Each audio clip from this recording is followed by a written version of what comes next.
Até que ponto o consumismo infantil é normal? Sobre o assunto, nós vamos falar com a psicóloga Emília Chaves. Olá, Emília, tudo bem? Tudo bom, Fátima? Seja bem-vinda ao nosso quadro Viva com Saúde. Obrigada. Emília, hoje em dia a gente vive numa época em que a publicidade impera, né? E principalmente ataca as crianças na área do consumismo.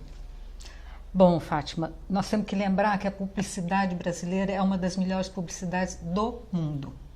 Né? É considerada dessa forma. E ela trabalha com uma área da ciência chamada neuromarketing. O que é esse neuromarketing? A propaganda que vai ao ar, ela é planejada para atingir a gente cerebralmente, nos neurônios, nos nossos centros, né, de emoção, de desejo, de vontade, de libido. Então é aí que a propaganda atua. Tá? Por isso que a gente vê hoje, por exemplo, crianças de 8, de 5, de 6 anos, né, que estão usando salto, iguais às mães, porque a propaganda é isso, né? Você pode vestir igual a sua mãe. Vão ao salão, cabeleireiro, fazem unhas, como adultos. Usam maquiagem, né? Tudo isso levado por esta modalidade da publicidade que atinge o seu centro de desejo. É preocupante. E como que os pais podem detectar, né, que a criança chegou no ponto de consumismo, que esse consumismo já chega a ser considerado uma doença?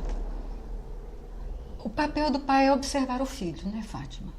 A observação tem que ser constante. E eu fico pensando um detalhe nessa relação de consumo. Até que a criança tenha dinheiro para se sustentar, quem banca esse consumismo? Quem banca isso? O pai. São os pais. Né? Então, os pais têm que ter atenção nisso.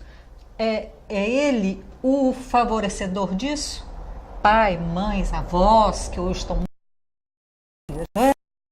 banca esse consumismo. Então, a atenção é dobrada nos comportamentos que o filho apresenta e como que o pai está atuando nessa área. E como que ele vai fazer nessa situação, onde ele chega a esse ponto que às vezes ele não consegue controlar o consumismo do filho? Buscar um profissional. Tá? Porque tem aquilo que a gente dá conta, como pai, como mãe, como filhos, né? E tem aquilo que a gente não dá conta. Sabe? O que você não dá conta, você procura um profissional, um psicólogo, né? Um terapeuta comportamental, alguém que possa atuar diretamente nessa área. Tem que ser um profissional. Emília, você falou a questão, né, da criança usar salto, às vezes, né, e se influenciar pelo adulto. Mas não é só a questão de roupas e brinquedos, né? O alimento também, o consumismo por alimentação também pode causar problemas à criança. A gente já tem estatísticas brasileiras, né, sobre essa questão.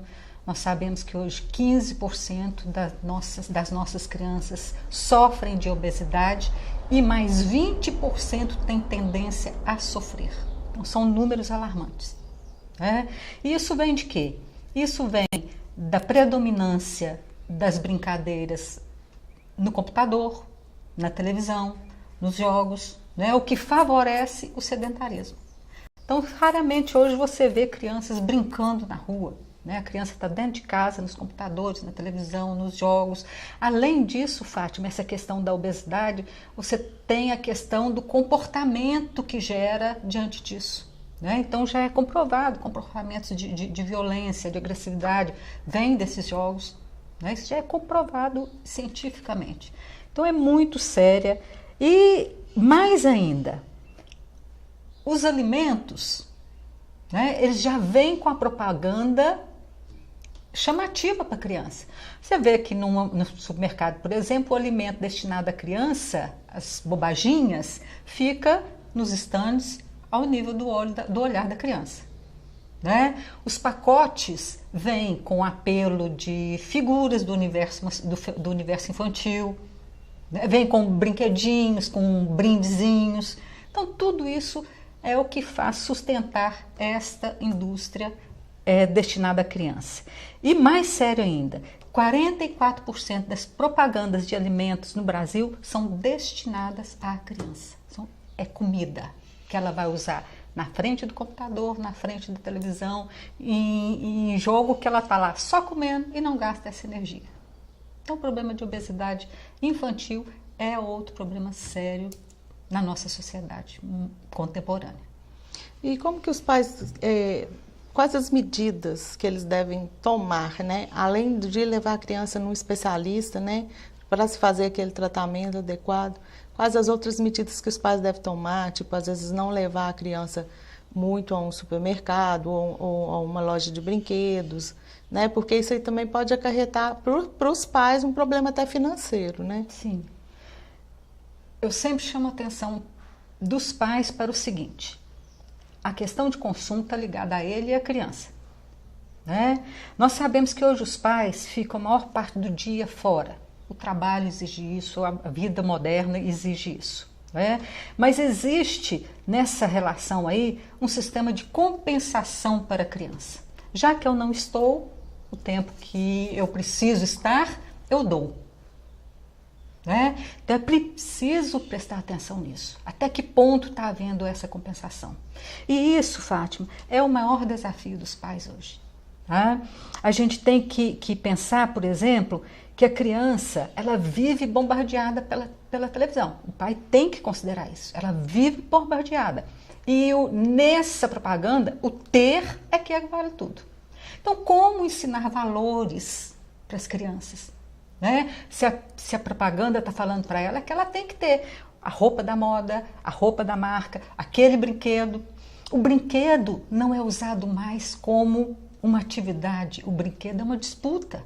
Então o pai tem que saber disso, o pai tem que estar consciente disso. Não adianta só trabalhar, dar e pensar que mais nada precisa ser feito.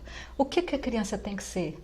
Não saiu de moda, não. A criança tem que ser um bom filho, um bom amigo, um bom irmão, uma pessoa bacana. E isso é a essência da vida.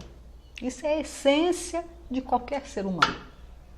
Emília, nós agradecemos a participação e em breve esperamos tê-la você de volta no nosso quadro. Eu que agradeço a oportunidade, Fábio. E se você tem um tema para o Viva com Saúde, mande um e-mail para oestnoticias@yahoo.com.br. Até a semana que vem.